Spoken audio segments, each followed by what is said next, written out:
Welcome back. The Heritage Breakfast is an event that's looked forward to each and every year at the tournament, and this year Marcus Walsh gives us a look inside.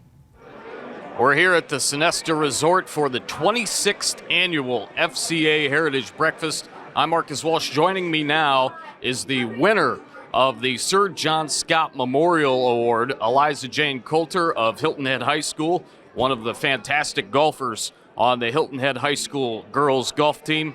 Eliza, talk a little bit about winning this award this morning and what you're feeling on this morning of the Heritage.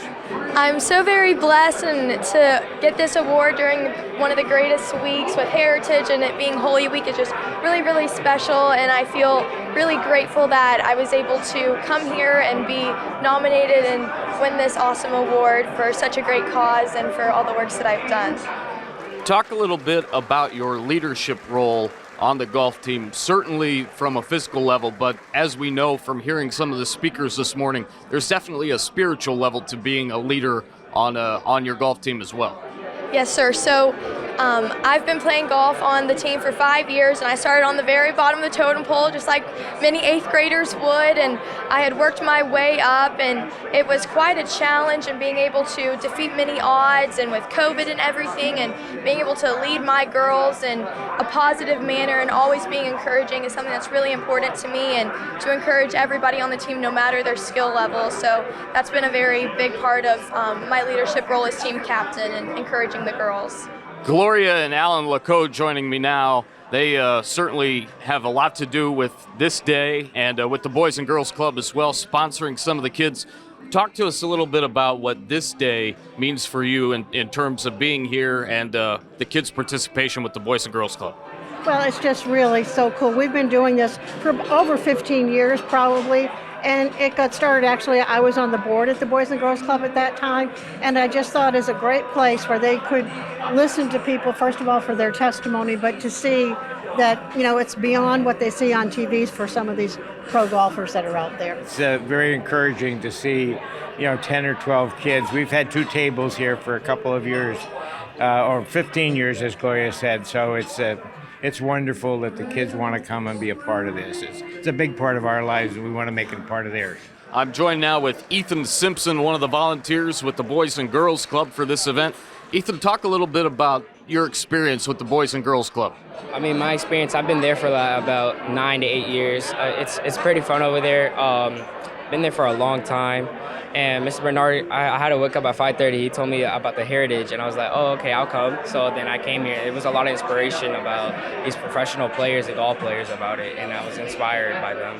Jonathan Gritz, I like the way he talked. He inspired me a lot about his journey and everything, and he's going to Alabama. That really inspired me. Allison Paisha joins us now.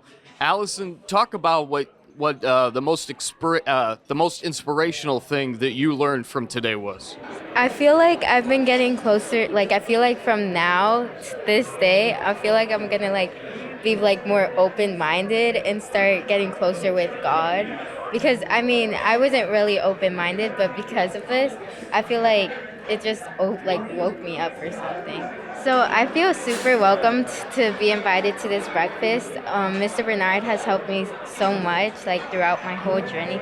I've been going to the Boys and Girls Club for 7-8 years now. I've started kindergarten and now I'm in 7th grade going to 8th grade, and I feel like it's another home for me to be in because I feel super welcome, like I said, and he's always helped me. One of our speakers from this morning, Jonathan Grizz. Jonathan, talk a little bit about what FCA has meant to you in your journey so far.